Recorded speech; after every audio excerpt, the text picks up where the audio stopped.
Good evening and welcome to Arizona Illustrated for Monday, the 1st of October, 2012. I'm Tony Paniagua.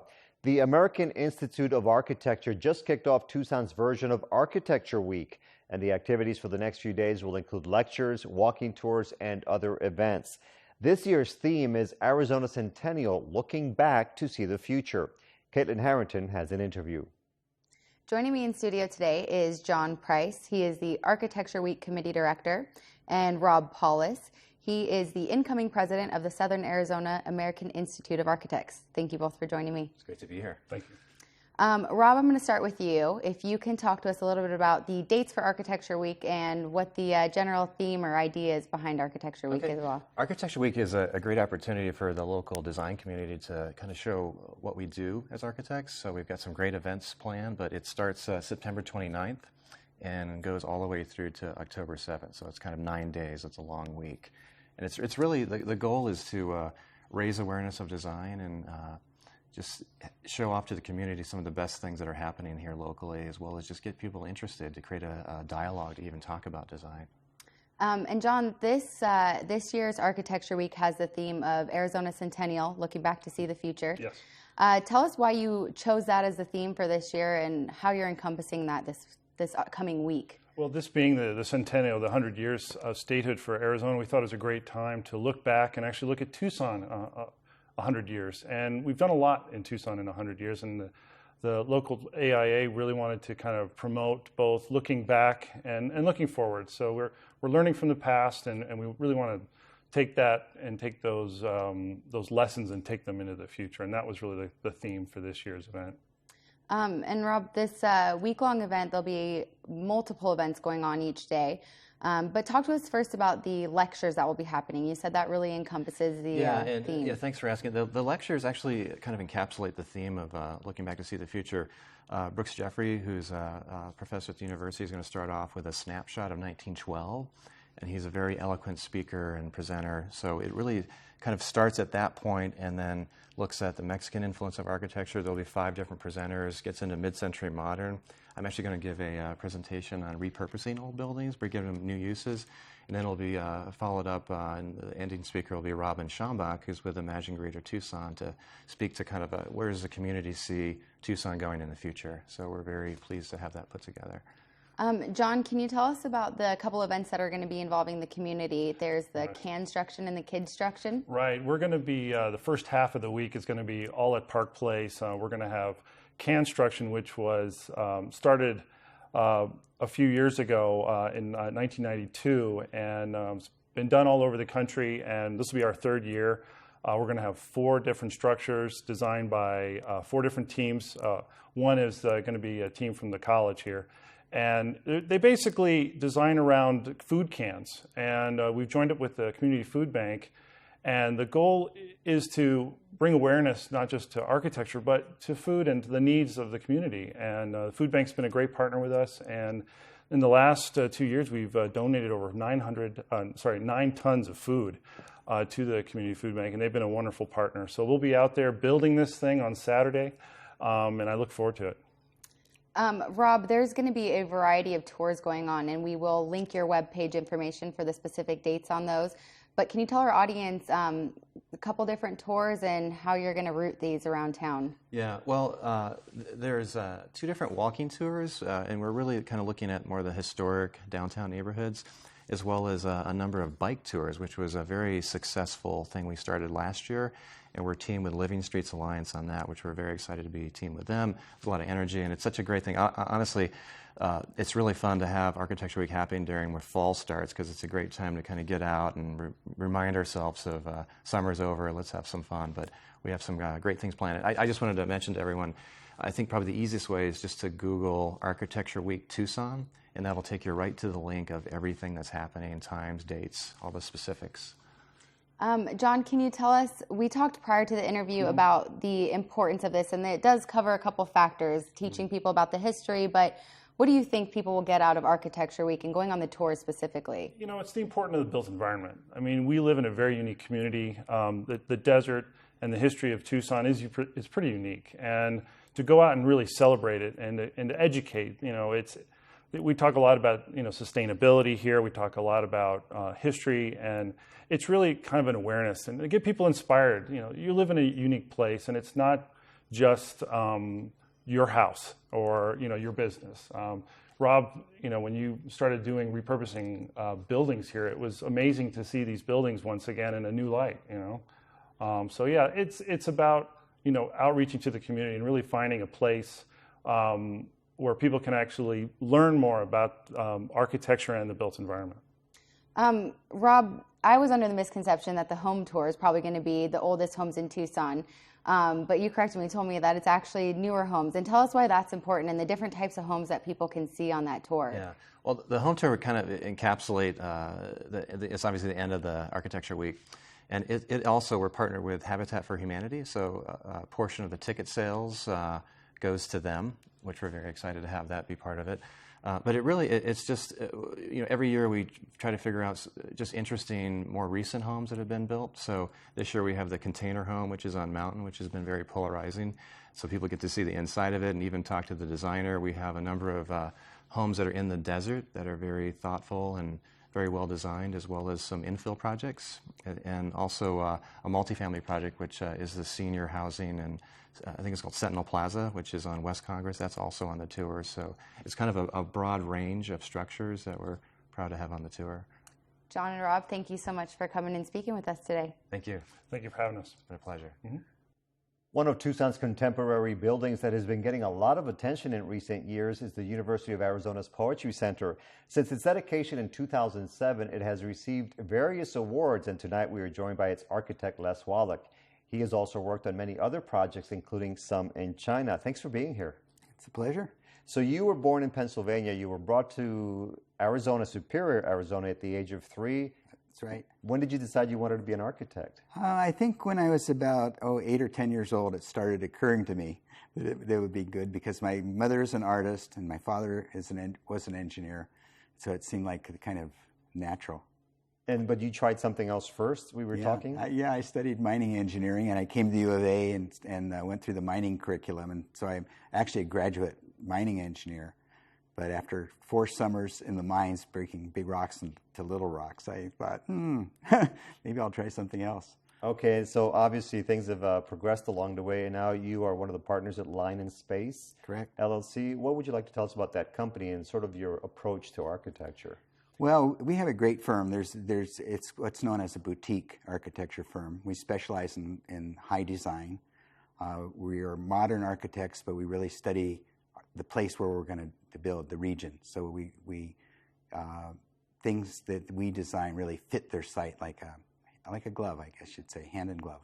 And one of the challenges that you like to approach is sort of building in what some might consider difficult spaces or difficult sites, challenging sites? Well, architects in general are inspired by the land, I'm sure. And so sites where there's maybe an arroyo going through the site or a very extra steep or wonderful vegetation all inspire us. Yeah. And what would you like to say about the UA Poetry Center? This is a building that, of course, does get a lot of attention and has been written a lot about, and you get to say, wow, this is our work right here in Tucson. Yeah, it's our work. And, of course, working with poets, I mean, what a pleasure you can imagine talking with poets. So we had sessions where we were comparing poetry and architecture, the structure of a poem, the structure of a building, that kind of thing, the repetition and rhythm. And so it was very inspirational working with them.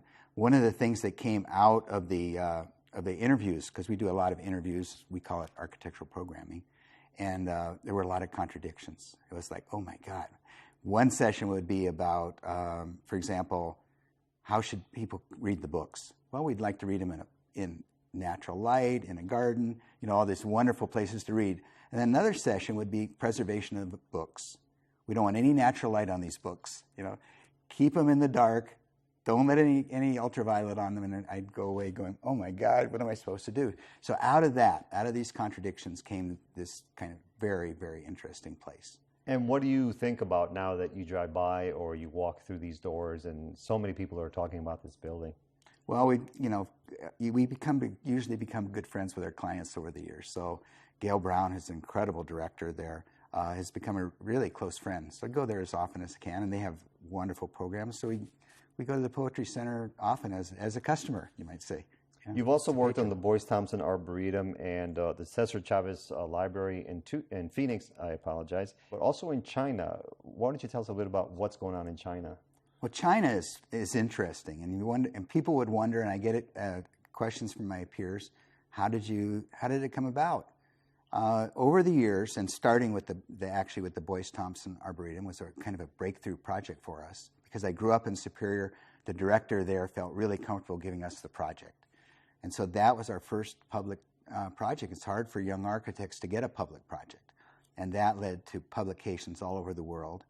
Ultimately, we had a profile done about our firm in an architecture magazine in China. And a number of people, I guess, had started talking about it in China. They sent a delegation to our firm. I don't know if they were fully aware that we were like 10 or 11 people. 10 or 11 people from China show up, and it's like we're overwhelmed. Here they are. And 3 weeks later, we started our first project in China, which was to design about 40 $20 million homes. More work total than we had done in our prior 25 or 30 years. So it was amazing. And then that led to projects all over China. And it's really a lot of fun. The Chinese look at us as international architects. They respect what we do, and so there's very little questioning of our design. It is built like we want it to be. And what do you have coming up next in the near future? Well, we have two major contracts. One, we're doing a golf course in China, a big golf club in China. It's very, very interesting. It's growing out of the side of a very difficult hill. And we also have a contract for work with the Bureau of Land Management doing projects all over the country. And that came out of a recent visitor center we did in near Las Vegas in Red Rock Canyon. All right, so as you look back, what do you think? What do I think? I think it's great. I mean, I don't know if I should say this, but we get paid to have fun.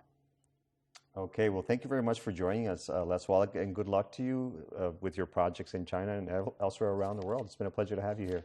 Thank you so much, Tony. All right, thank you.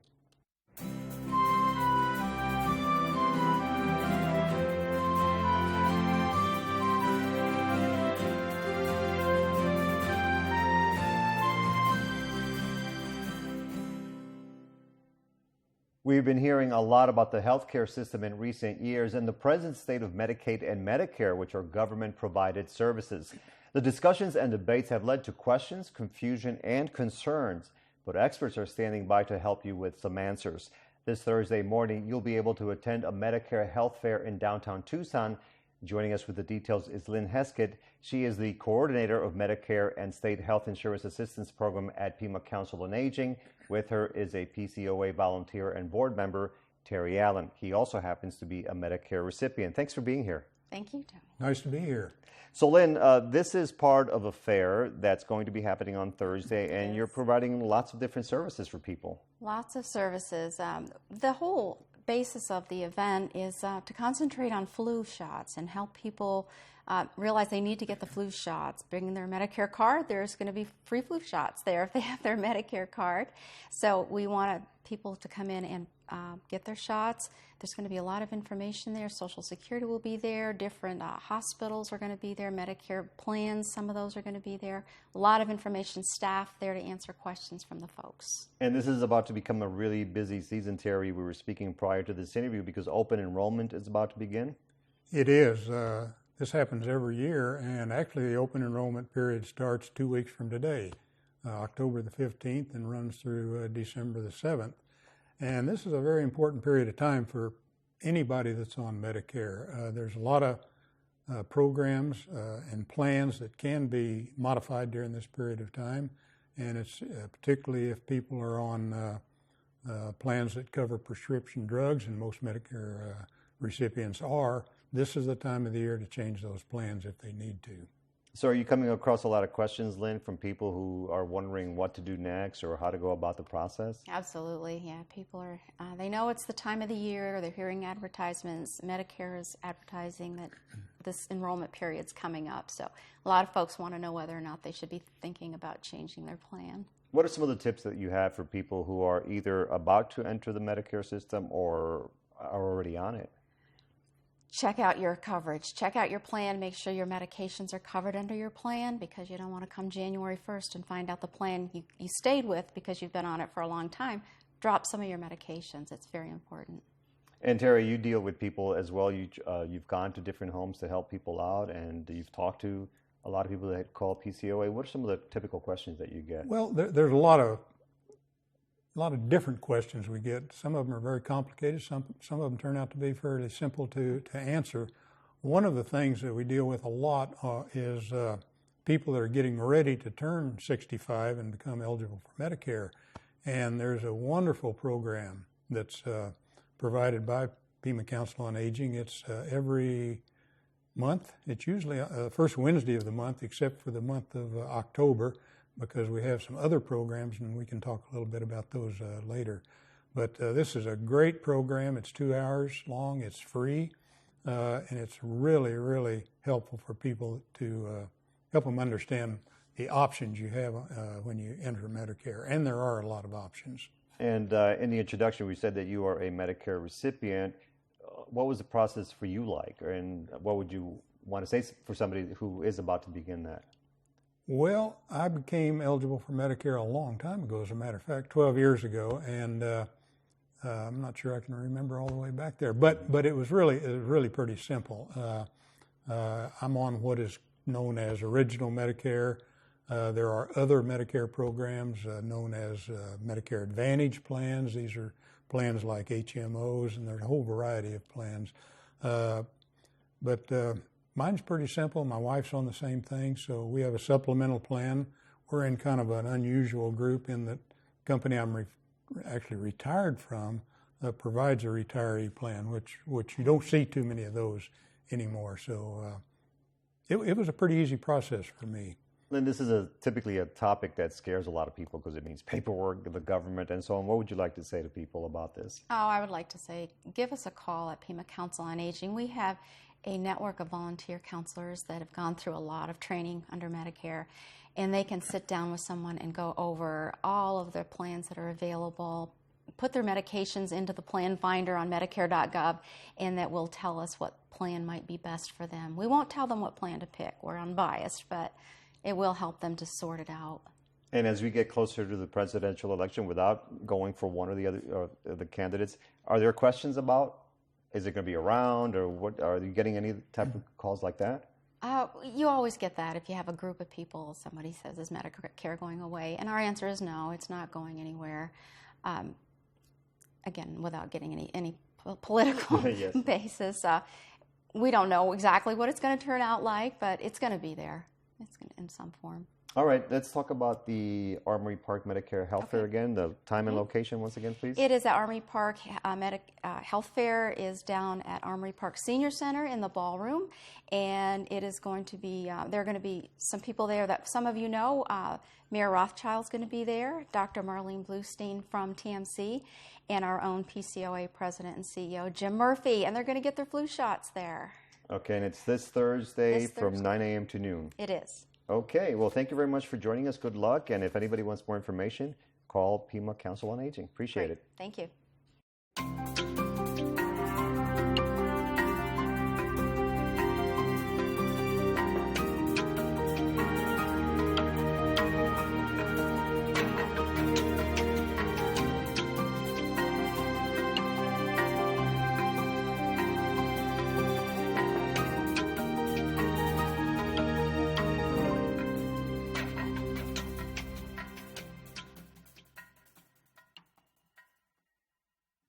The world's population is expected to reach 9 billion people in the next 20 years, and many scientists and other researchers are trying to figure out how we'll be able to feed them all.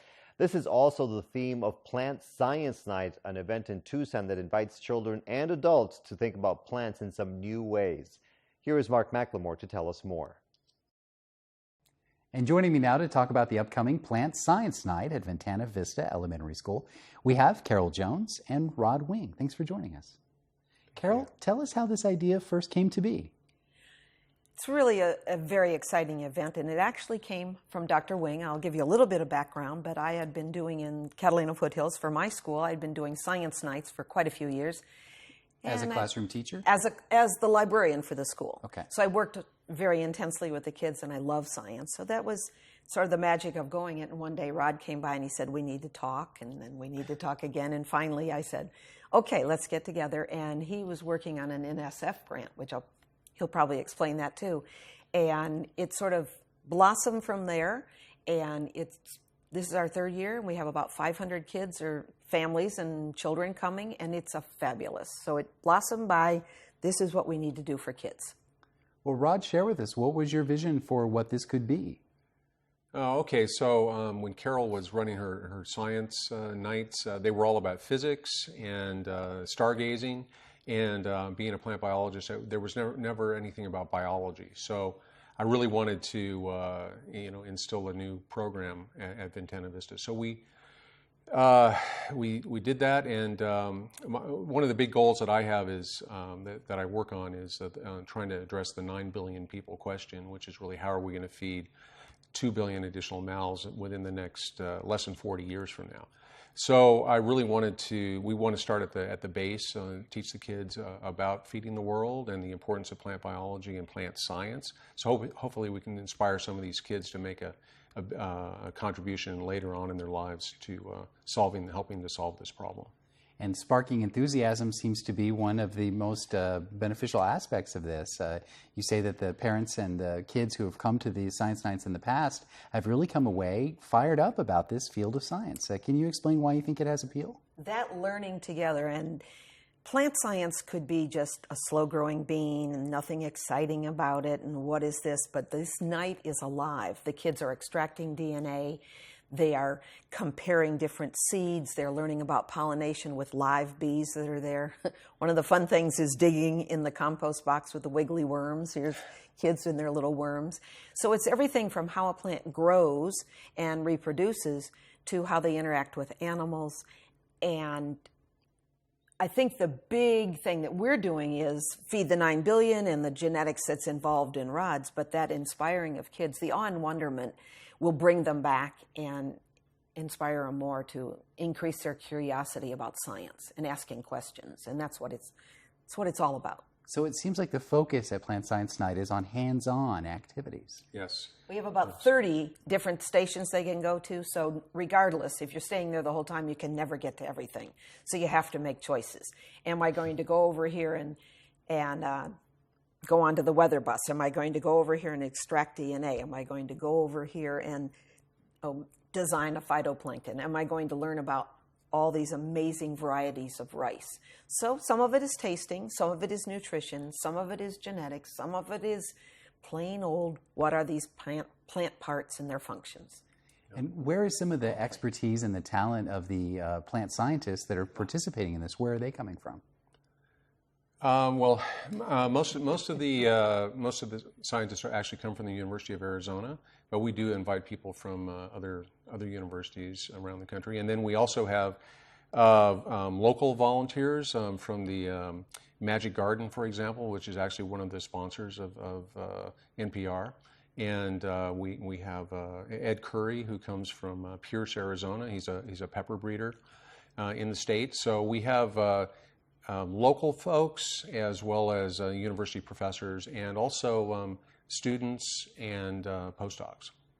What do you see for this program in the future? You said that it began through writing a grant request to the National Science Foundation, but what would you like to see this become? Well, the idea was to start the Plant Science Family Night out in the Catalina Foothills School District, first at Ventana Vista Elementary School, and now we're going to expand to do a K-12 program through the high school. And then we're going to offer a program on how to establish your own Plant Science Family Nights throughout the state, throughout Tucson, the state, and then eventually the nation and the world. And for me as a teacher, since I've been teaching for a whole lot of years to a whole lot of people around here, I see the magic of bringing science nights. It's already happened. I have a lot of kids that are in the sciences, in the in optics, in all over. So to be able to move into this venue of plant science, which doesn't sound real exciting, and public education does not give you an extensive and exhaustive education. What we do is enrich and enhance in an incredible way, and the teachers at the school that help, they're invaluable. So, well, recap for our viewers when and where Plant Science Night is going to be. Plant Science Family Night, Ventana Vista School, 6085 North Kolb.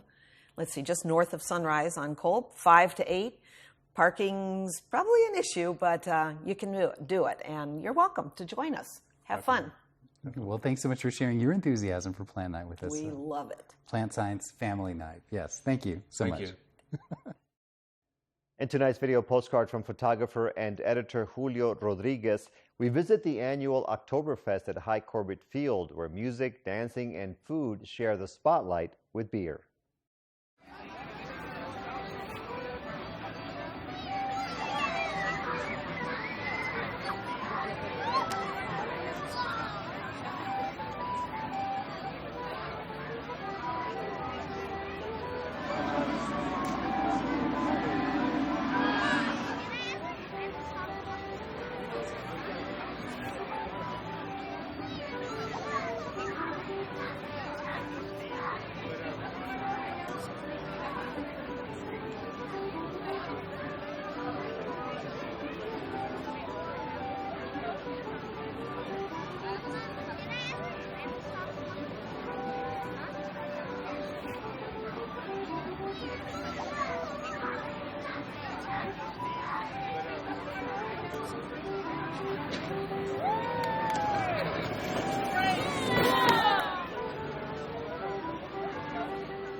You can get more news and information on our website, azpm.org. To comment on any story you saw tonight, click on it online and go to the bottom. We can also be reached via Facebook and Twitter. Coming up tomorrow night, Tucson's population is expected to double in the next few decades. How can we accommodate all those people? And a group of community volunteers tells us about the programs that are helping local residents. I'm Tony Paniagua from all of us at Arizona Public Media. Have a great night.